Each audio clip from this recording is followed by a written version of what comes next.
The country club's main dining room buzzed with 30 years of Dad's professional relationships. Partners from Morrison, Blake and Associates filled the elegant space, celebrating his retirement after 3 decades of dedicated service to the firm. Crystal glasses clinked with expensive wine, and the conversation flowed as smoothly as the champagne fountains Mom had insisted on renting. I stood near the bar in my simple navy blazer and black pants, what Dad would call my trying to look professional outfit. Through the floor-to-ceiling windows, I could see the golf course where he'd spent countless Saturday mornings networking with clients and building the relationships that had sustained his career. "Sarah, sweetheart." Mom appeared beside me, radiant in her emerald cocktail dress. "Isn't this wonderful? Everyone from the firm is here, even some of the senior partners from the New York office." "It's a beautiful celebration," I agreed, watching Dad work the room with practiced ease. At 65, he still commanded attention when he walked into a space, still had that lawyer's way of making everyone feel like the most important person in the conversation. "He's so proud tonight," Mom continued. 30 years with the same firm, never missed a promotion cycle, built one of their most profitable client portfolios. She squeezed my arm. "I just wish." "What, Mom?" "Well, I wish you could have found something more established. Something he could brag about to his colleagues." I'd heard this conversation before. Many times. "Marketing consulting is a real job, Mom." "Of course it is, sweetie. It's just, when people ask what you do, freelance marketing sounds so temporary. Like you're still figuring things out at 29. Before I could respond, Dad's voice boomed across the room. "Gentlemen, let me introduce you to my youngest daughter, Sarah."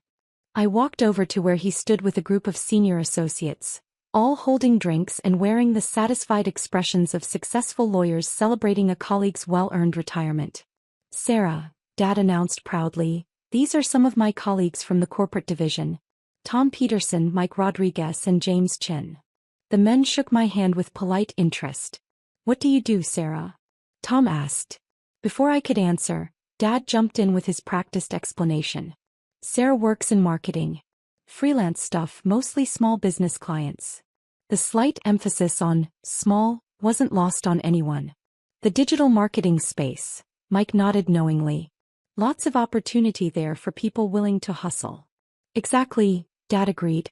"Sarah's always been entrepreneurial. Takes after her old man in that regard." He chuckled.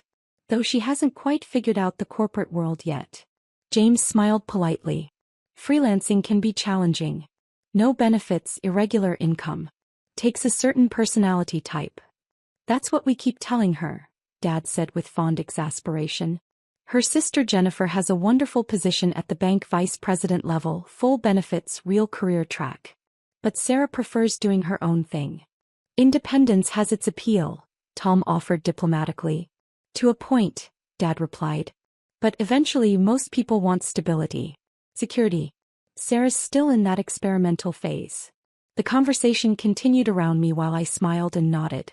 It was fascinating, really watching my father construct a narrative that positioned me as the family's lovable underachiever. The daughter who was trying her best but hadn't quite grasped how the real world worked. "The thing about corporate law," Dad was explaining to the group, "is that it teaches you how business actually functions. Sarah's marketing work is creative, but she doesn't see the bigger picture. The financial structures, the strategic planning, the long-term relationship building that drives real success." Mike nodded sagely. "That's the advantage of working within an established firm. You learn from people who've built something substantial." "Exactly," Dad agreed. "Take Morrison, Blake and Associates. 120 years of continuous operation, offices in 12 cities, some of the most prestigious clients in the country. That's the kind of institution that creates real careers." I glanced around the room at the Morrison, Blake partners and associates, all nodding along with Dad's tribute to their firm's excellence. They were good people, competent lawyers who worked hard and served their clients well. They were also, as of 3 years ago, my employees. "Dad," I said quietly, "can I talk to you for a minute?" "Of course, sweetheart." "Gentlemen, excuse us." We walked toward a quieter corner of the room, near the windows overlooking the 18th green. "Dad, I need to tell you something about my work." His expression shifted to that patient, slightly concerned look he used when preparing to give fatherly advice. Sarah, if this is about money, you know your mother and I are always happy to help until you get established in something more permanent. It's not about money. Because there's no shame in acknowledging when freelancing isn't working out. Tom Peterson was just telling me they might have an opening in their marketing department, entry level, but good benefits and room for growth. Dad, I don't need a job. He smiled indulgently. Sweetie, everyone needs a job. That's how the world works. I have a job. I run a company. I know you call your freelance work a company, but Dad. I pulled out my phone and opened my email. Last month, my company acquired Morrison, Blake and Associates. He stared at me for a moment then laughed. Sarah, what are you talking about? 3 years ago, when the firm was facing financial difficulties after the Henderson class action lawsuit, they needed capital investment. My company, Strategic Holdings Group, provided that investment in exchange for majority ownership. Dad's smile faltered. That's not possible. It's completely possible. And documented. Morrison, Blake and Associates is now a subsidiary of Strategic Holdings Group, which I founded and own. Sarah, stop joking around. This is serious. I turned my phone screen toward him and showed him the corporate filing documents. Strategic Holdings Group founded 2019 CEO Sarah Mitchell. Morrison, Blake and Associates, acquired 2021 for $47 million. Dad's face went through several distinct phases: confusion, disbelief, and then a peculiar grayish color I'd never seen before. You can't. Sarah, this is impossible. Is it? Or did you just never pay attention when I tried to tell you about my work? Before he could respond, a familiar voice called out across the room. Sarah, there's my favorite board member. We both turned to see Robert Morrison III, the managing partner of Morrison, Blake and Associates, walking toward us with a broad smile. At 72, he was the firm's senior statesman, the man whose family name was still on the letterhead after 4 generations. Dad watched in apparent paralysis as Mr. Morrison approached with obvious warmth and familiarity. Robert, I said, standing to give him a hug. Thank you for organizing such a beautiful celebration for Dad. Are you kidding? After 30 years of exemplary service, Richard deserves the best send-off we can arrange. He turned to Dad with genuine affection. Richard, you've been one of our most valuable partners. Your retirement is well earned. Dad managed to nod, though he looked like he might be having some kind of medical episode. Sarah, Mr. Morrison continued, I wanted to update you on the quarterly projections before Monday's board meeting. The new client acquisitions are tracking 20% above forecast. That's excellent news, I replied. The marketing restructure is paying off faster than we projected. Absolutely. Your strategic vision has transformed how we approach client development. Dad was staring at this exchange like he was watching a tennis match played in a foreign language. Robert, I said gently, I don't think Dad realizes that I'm on the board of directors. Mr. Morrison's eyebrows rose. Richard, you didn't know? Sarah's been our youngest board member for 2 years now. Brilliant strategic mind, she's revolutionized our approach to digital marketing and client relations. She's on the board? Dad's voice came out as barely a whisper. Not just on the board, Mr. Morrison continued proudly. She's our majority stakeholder. Strategic Holdings Group saved this firm when we needed it most, and Sarah's leadership has taken us to new levels of profitability. The silence that followed was so complete I could hear the ice melting in someone's drink across the room. Majority stakeholder, Dad repeated slowly. 68% ownership, I confirmed. Though we operate as a partnership in terms of day-to-day management. Dad looked back and forth between us like we might suddenly reveal this was an elaborate practical joke. Richard, Mr. Morrison said kindly, you should be incredibly proud. Sarah built Strategic Holdings Group from nothing and turned it into one of the most successful investment firms in the region. She owns controlling interests in 12 companies across 4 states. 12 companies, Dad echoed. Law firms, marketing agencies, real estate development, technology consulting, Mr. Morrison listed. Sarah's created an empire while most people her age are still figuring out their career paths. I watched my father process this information. 3 years of dismissing my freelance marketing work, while I was actually signing his paychecks. 3 years of explaining to his colleagues how I hadn't figured out the corporate world while I was restructuring his firm's entire business model. Dad, I said gently, every promotion you've received in the last 3 years, every bonus, every benefit improvement, those came through recommendations I made to the board. His legs seemed to give out slightly and he leaned against the window frame. You've been my boss? Technically yes. Though I've always made sure to recuse myself from any decisions directly affecting your career. I thought that was more appropriate. Mr. Morrison laughed. Sarah's been incredibly professional about maintaining boundaries. Most of us didn't even realize the connection until tonight. Dad was looking around the room with new eyes, seeing his retirement party, his colleagues, his career achievements, his professional legacy, through a completely different lens.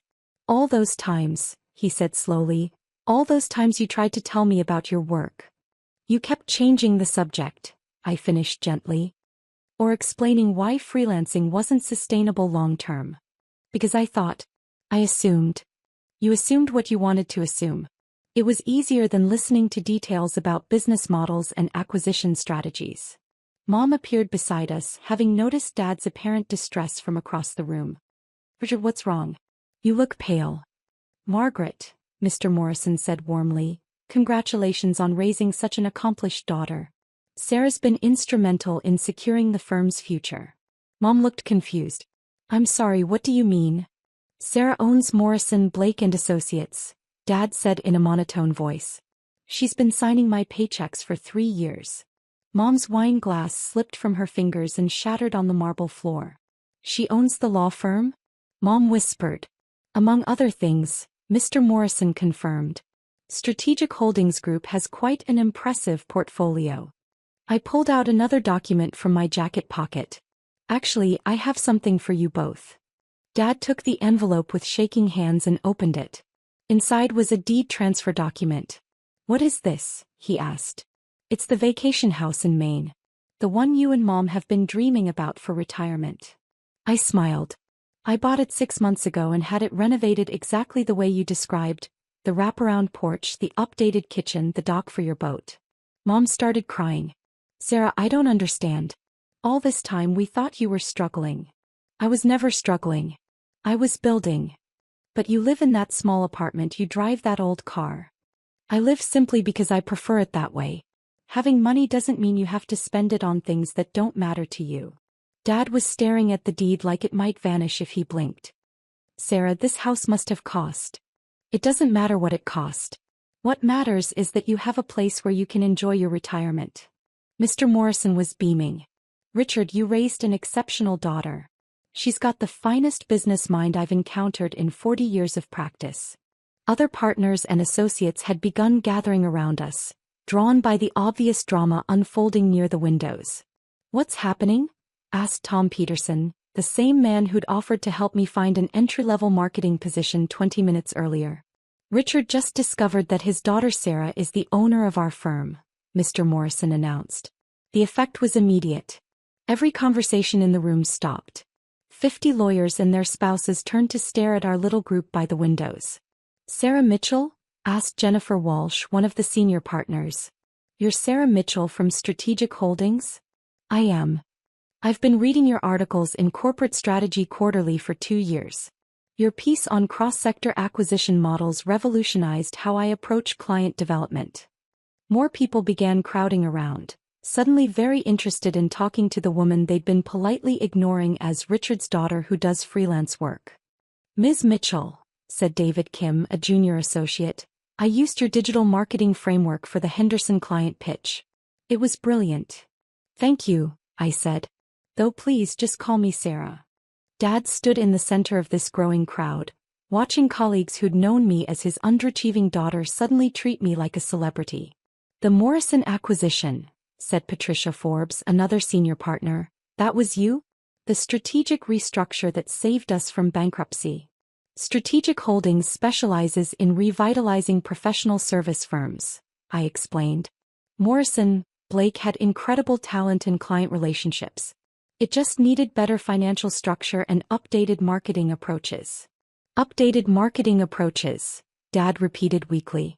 The digital transformation initiative increased client acquisition by 40% in the first year, Mr. Morrison added proudly. 40%, Dad echoed.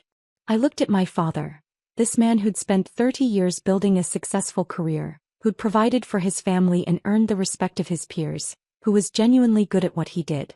He just couldn't see past his assumptions about what success was supposed to look like.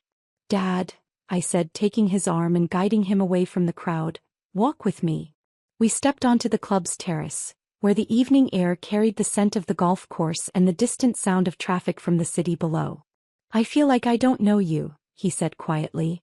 You know me perfectly well. I'm the same person who used to help you with client presentations when I was in college. The same person who's always been interested in business strategy and marketing. The same person who's been trying to share my professional excitement with you for years. But I thought you were struggling. Because you assumed that anything outside traditional employment meant struggle. You couldn't imagine that someone might choose a different path and be successful at it. Dad leaned against the terrace railing, staring out at the lights of the city. All those times I offered you job interviews, all those lectures about stability and benefits. You were trying to help. I understand that. I was being condescending to someone who could buy and sell my entire career. Dad, you built something important at Morrison Blake. 30 years of excellent work, hundreds of satisfied clients, a reputation for integrity and competence. That matters. That has value. But you own the whole firm. I own the financial structure. You own the relationships and expertise that make it valuable. We're partners in different ways. He turned to look at me with an expression I'd never seen before, something between admiration and bewilderment. Sarah, I owe you an apology. A massive apology. You owe me attention, I corrected gently. The kind of attention that would let you see who I actually am instead of who you're afraid I might be. I called you a disappointment. In front of my colleagues. Tonight. I know. How can you forgive that? Because you're my father and you said it out of love, even if it was misguided love. You were worried about my future, not trying to hurt me. Dad reached into his jacket pocket and pulled out his phone. I need to call your sister. Why? Because I've spent 3 years comparing you unfavorably to Jennifer's banking job, and now I find out you could probably buy the bank she works for. I laughed. I don't want to buy her bank. And her success doesn't diminish just because mine looks different than you expected. Different, he said with a hollow laugh. Sarah, you're 29 years old and you own 12 companies. I'm 29 years old and I've worked 16-hour days for 8 years to build something meaningful. The companies are just the result. We stood in comfortable silence for a few minutes, watching the city lights twinkle in the distance. The vacation house, Dad said finally. Yes. You really bought it for us? I really did. Full ownership transfer, no strings attached. I thought you might like having a place where you can fish and Mom can have her garden.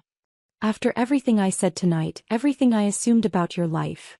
Dad, you raised me to be independent, to work hard and to take care of the people I love. That's exactly what I did. He turned to me with tears in his eyes. I'm proud of you, Sarah. Not because of the money or the companies, but because you did this with integrity. You built something real.